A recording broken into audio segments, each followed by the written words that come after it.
Graça e paz a todos. Voltamos aqui com o estudo do profeta Malaquias, né?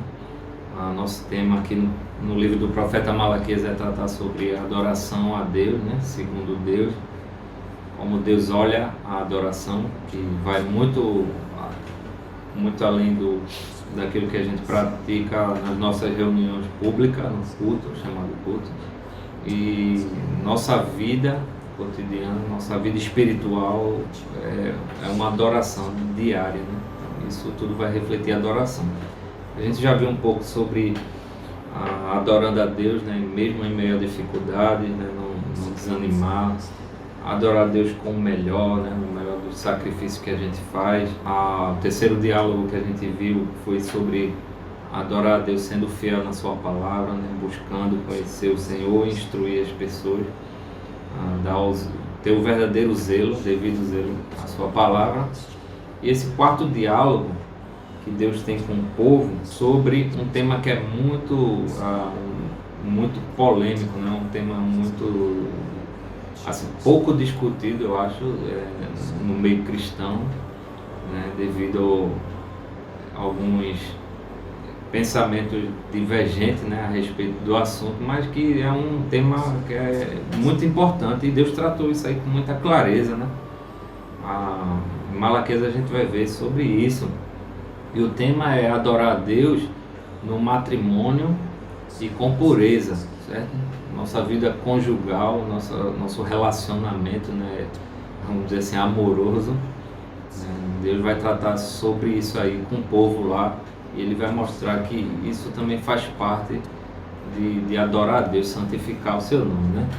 Então, a gente vai ver esse quarto diálogo aí no capítulo 2 de Malaquias, no versículo 10 ao 17. Não temos todos o mesmo Pai? Não fomos todos criados pelo mesmo Deus? Por que será, então, que quebramos a aliança dos nossos antepassados, sendo infiéis uns com os outros? Judá tem sido infiel. Uma coisa repugnante foi cometida em Israel e em Jerusalém.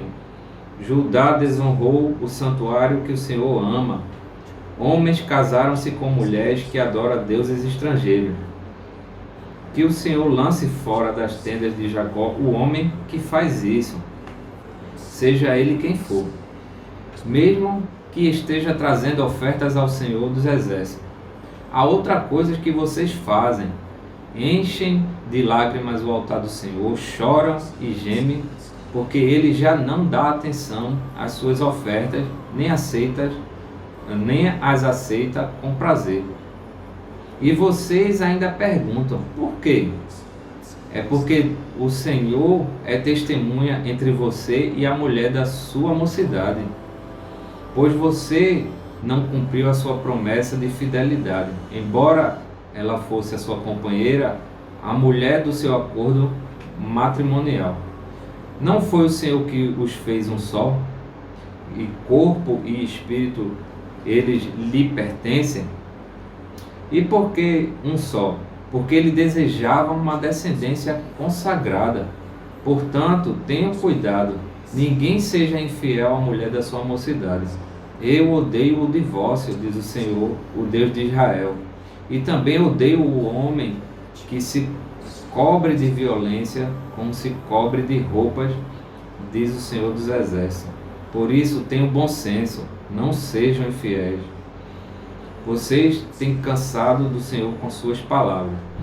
Mais uma palavra pesada para o povo de Israel aqui ouvir, e agora é com respeito à vida matrimonial do povo, né?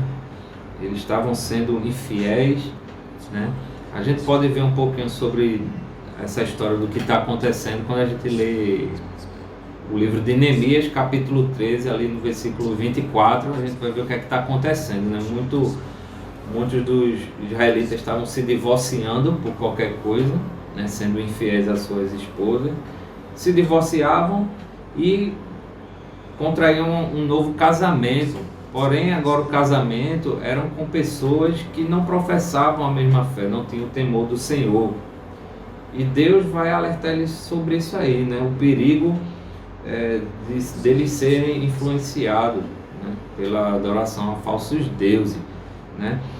O Antigo Testamento ele está repleto de exemplos de casamentos mistos, né, entre os israelitas. Um deles que a gente pode citar aqui, o famoso rei Salomão, né? Casou com várias mulheres pagãs e a consequência disso aí foi o quê? Elas desviaram o coração dele do Senhor, né? Quando a gente vai ler o primeiro Reis, capítulo 11, a gente vai ver a história de Salomão, o que é que aconteceu com ele, por ele ter esses relacionamentos mistos aí, né? Fora da vontade de Deus, certo? A palavra de Deus, desde o Antigo Testamento, né? Ele vai tratar disso aí, orientando o povo antes de entrar na Terra Prometida, para que evitasse esse relacionamento misto, né? Alguém que teme a Deus com alguém que é incrédulo, que não teme a Deus, né? A gente encontra isso aí lá em Deuteronômio, capítulo 7, versículo 13 e 4, que o Senhor vai dizer: quando vocês entrarem nessa terra, né, não dê suas filhas em casamento com povos de outras culturas aí, outros deuses, né? Porque senão eles vão desviar o coração de vocês. O apóstolo Paulo, né, em sua primeira carta aos Coríntios, no capítulo 7, 39, eu vou ler aqui, Paulo vai tratar um pouco sobre essa questão, né, sobre o casamento, a importância de ter um casamento dentro da vontade de Deus, né? Os dois seguindo a mesma direção. Paulo diz aqui, no capítulo 7, versículo 39, a mulher está ligada a seu marido enquanto ele viver, mas se o marido morrer, ela estará livre para se casar com quem quiser, contanto que ele pertença ao Senhor. Então veja que Paulo está orientando a igreja aqui a seguir esse tipo de ideia que o Senhor teve desde o princípio, quando criou homem e mulher e os fez um só, né? O Senhor vai lembrar aqui sobre essa união, né? Essa lei eterna, né? Natural das coisas, quando ele fez lá em Gênesis 2:24, que ele fez homem e mulher e os fez um só, né? E Jesus muitas vezes no Evangelho vai lembrar sobre isso, né? O que Deus uniu, o homem não separe.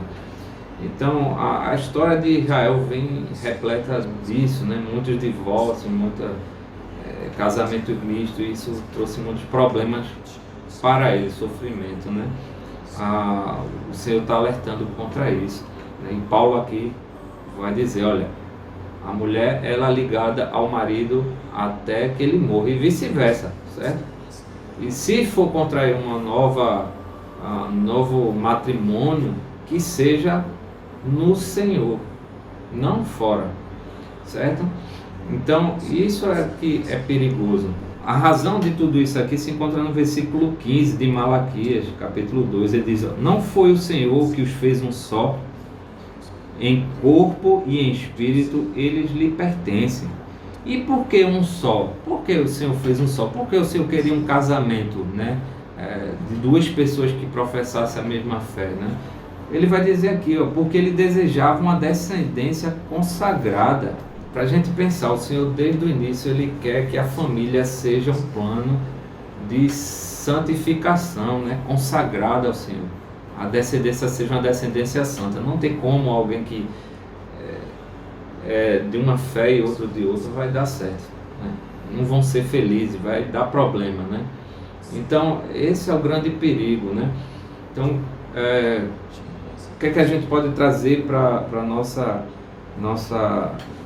contexto hoje, né? Infelizmente o divórcio hoje tem se tornado algo comum, né, em nossa sociedade, né?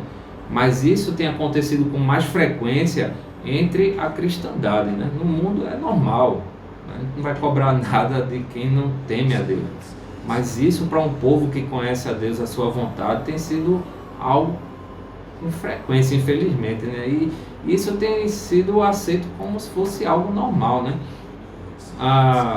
Como se Deus aprovasse isso aí, né? Então o contexto de Malaquias cabe perfeitamente nos nossos dias, né? como é que a gente está, como está o nosso matrimônio, né? O nosso relacionamento, né?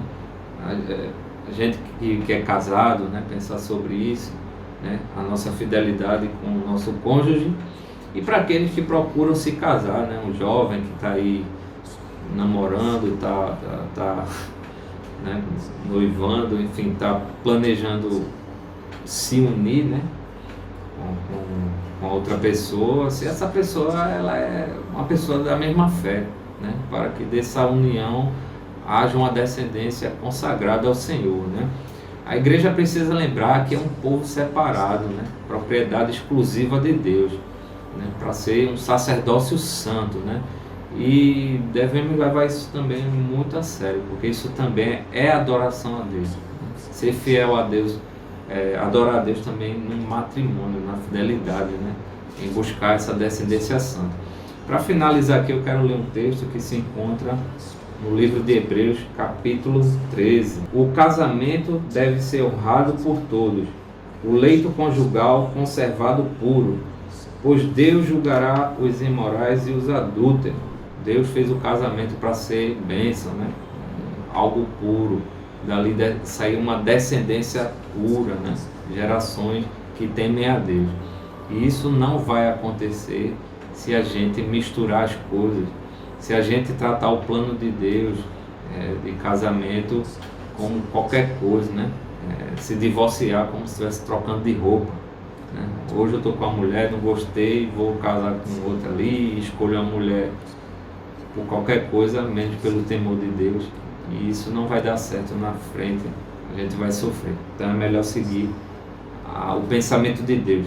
Não sei qual é o seu pensamento a respeito do casamento, mas eu sei qual é o pensamento de Deus. E Ele disse, Ele odeia o divórcio, né? Então vamos pensar sobre isso como o Senhor pensa. Vamos odiar o divórcio, certo?